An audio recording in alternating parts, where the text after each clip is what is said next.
स्वागत है आप सबका आपके यूट्यूब चैनल में स्टडी विथ मी में। और एक ये इम्पोर्टेंट मैं वीडियो बनाने जा रहा हूँ कि कहीं ये फ्रॉड वैकेंसी तो नहीं है। आपने देखा कि जनवरी माह में भी इसमें वैकेंसी आई नेहरू युवा केंद्र संगठन में डिस्ट्रिक्ट यूथ कोऑर्डिनेटर, टाइपिस्ट और एमटीएस वाले बच्चों के लिए, और सेम नंबर ऑफ वैकेंसी अभी करीब 4 से 5 दिन पहले आउट हुई है। ठीक है, अब यहाँ से डाउट जो है ना इनके ऊपर ऐसे क्रिएट हो जाता है क्योंकि इन्होंने जो आंसर शीट तो इन्होंने जारी नहीं की, बच्चों के नंबर इन्होंने बताए नहीं, सिर्फ नाम बता दिया। अब भाई ये कहाँ का न्याय। आजकल अगर आप रेलवे ग्रुप डी का भी रिजल्ट देखो जाके तो उसमें ये भी बताया कि बच्चों के नॉर्मल नंबर कितने आए, कितने गलत हुए, और जो है ना आपने कितने क्वेश्चन अटेम्प्ट किए, सारी चीज़ें जो है ना बताई जाती हैं। लेकिन ये जब इतना अच्छा एग्जाम होने के बावजूद डिस्ट्रिक्ट यूथ कोऑर्डिनेटर, मतलब आप एक डिस्ट्रिक्ट संभालें जाकर, इतना बड़ा एग्जाम है, एक करीब 50 से 55 हज़ार रुपये पर मंथली की इनकम है, इसमें सैलरी है इसमें, तो ये सब चीज़ें बतानी चाहिए और इसमें बताया नहीं गया। और सेम वैकेंसी इन्होंने दोबारा आउट करी। मैं आपको कुछ दिखाना चाहूँगा। ये रिजल्ट देखते हैं जो जनवरी माह में एग्जाम हुए, उनका रिजल्ट ये ऐसा है। कुछ मैं आपको दिखा दूँ जिससे जो है ना आपको और बातें क्लियर हो जाएं।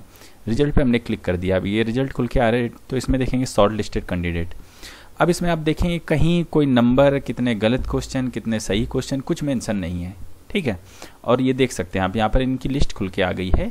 अब सिर्फ नाम, रजिस्ट्रेशन नंबर, कैटेगरी और जेंडर और बर्थ डेट, आपके यहाँ पर नंबर होने चाहिए, कितने क्वेश्चन सही, कितने अटेम्प्ट किए, कितने गलत किए। ठीक है, और उस हिसाब से मेरिट फिर बननी चाहिए। अब यहाँ किसी को पता ही नहीं चल पा रहा हम क्यों फेल हुए, हमें रीजन तो होना चाहिए कम से कम। ठीक है, तो और इन्होंने फर्दर आगे कुछ एक्शन नहीं लिया। ये वैकेंसी चल रही थी, बस एक लिस्ट आउट कर दी, इन्होंने बता दिया कि रिजल्ट आ गया है। ठीक है, और इन्होंने इंटरव्यू लेटर या अभी तक इस वैकेंसी से कोई ज्वाइनिंग अभी तक इन्होंने नहीं दी, और इतनी ही वैकेंसी फिर से आउट कर दी करीब 5 से 6 दिन पहले। ठीक है, और अब बताओ क्या बताएं, जब कुछ असली चीज़ पता ही नहीं चल पा रही हम लोगों को है, जब बच्चों को सही मार्क्स नहीं पता चल पा रहे, तो हम कैसे यकीन करें कि हाँ भाई इतनी है। तो मेरा रिकमेंडेशन ये रहेगा, आप देख सकते हैं इन्होंने कहीं कुछ नंबर वगैरह नहीं बताया है। ठीक है, और मेरे पास कई सारी कमेंट भी आए हैं कि सर जी जो है ना ये फ्रॉड केस बने रहते हैं, तो इस वजह से ये थोड़ी सी दिक्कत की बात है। तो इसलिए मैंने ये जो है ना चीज़ आपको बतानी चाहिए। और एक दो चीज़ें और मैं आपको दिखाना चाहूँगा।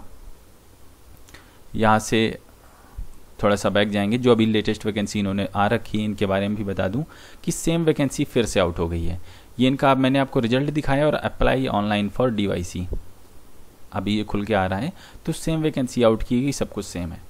और इनसे क्या होता है कि ये कोई बच्चा फॉर्म ही भरता है तो करीब उसके 600-700 रुपये की इन लोगों का जनरल का फॉर्म होता है। अगर 10,000 भी लोगों के फॉर्म पड़ गए तो 7 लाख रुपये इनका हो गया। इस तरह फॉर्म की फ़ीस के ही इतने पैसे चले जाते हैं। तो इसीलिए आप देख सकते हैं यहाँ पर जो है ना इनका फिर से रिक्रूटमेंट शुरू हो गया है, और सेम चीज़ें सब कुछ वही है। एडवर्टाइजमेंट थोड़ा सा इधर नीचे आके ये देखिए, ऑनलाइन एप्लीकेशन भी इनका शुरू हो गया, और इसके कैंडिडेट के लिए गाइडलाइंस फॉर रिक्रूटमेंट, ये गाइडलाइंस आप देख सकते, करीब 600-700 रुपये का इनका फॉर्म होता है। तो मेरी रिकमेंडेशन बच्चों ये रहेगी कि अगर आप जो है ना ज्वाइन ही करना चाहते हो, वैसे भी इनके पास पोस्ट ज़्यादा नहीं है। इनके पास मैं आपको बताऊं 52 पोस्ट है एमटीएस वालों के लिए, और 73 टाइपिस्ट वाले और 100 डीवाईसी के लिए है। तो पोस्ट वैसे भी ज़्यादा नहीं, कंपटीशन वैसे भी बहुत ज़्यादा होने वाला है।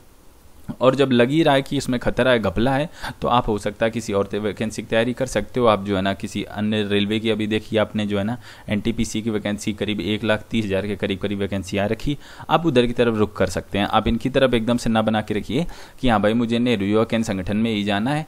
वॉलंटियर्स की बात नहीं कर रहा हूँ, क्योंकि वॉलंटियर्स में घुस नहीं चलेगी। वॉलंटियर्स क्योंकि उसमें 5,000 रुपये तनख्वाह है, 5,000 रुपये तनख्वाह के लिए कौन जाके उसमें घूस देगा, जाके उसमें कुछ और करेगा, जाके वो लोग चीटिंग करेंगे। उसमें वैकेंसी भी 12,000 की है। लोग तो जो है ना 5,000 रुपये की हो सकता है नौकरी करने के लिए तैयार ना हो, तो उसमें घूस के चांसेस नहीं। वॉलंटियर वालों को, जो वॉलंटियरली काम करना चाहते हैं, जो स्वयंसेवक की तरह काम करना है, उनके लिए दिक्कत की बात नहीं, वो अपना करें। लेकिन जो ये वैकेंसी, इसमें डाउट क्रिएट होता है, और इन लोगों को साफ करना चाहिए। नेहरू युवा केंद्र संगठन की जो इनकी अथॉरिटीज़ हैं, जो इनके अधिकारी हैं, जो इनके रिक्रूटमेंट सेल है, उन्हें बताना चाहिए कि आपके इतने नंबर आए, आपके इतने क्वेश्चन गलत हुए। और मैं तो ये कहता हूँ कि आज के ज़माने में तो जो बच्चे ने आंसर शीट भरी है, उस आंसर शीट को भी दिखाना चाहिए, और वहीं सारे नंबर काउंट होने चाहिए।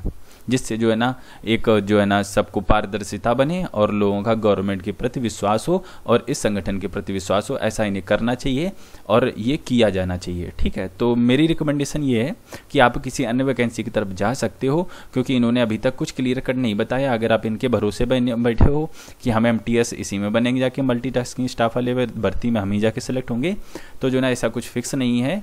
और कई सारे बच्चों ने इसमें RTI वगैरह भी दाखिल की है कि हमें नंबर दिखाए जाएं। बात भी सही है, उनकी दिखाने जानी चाहिए।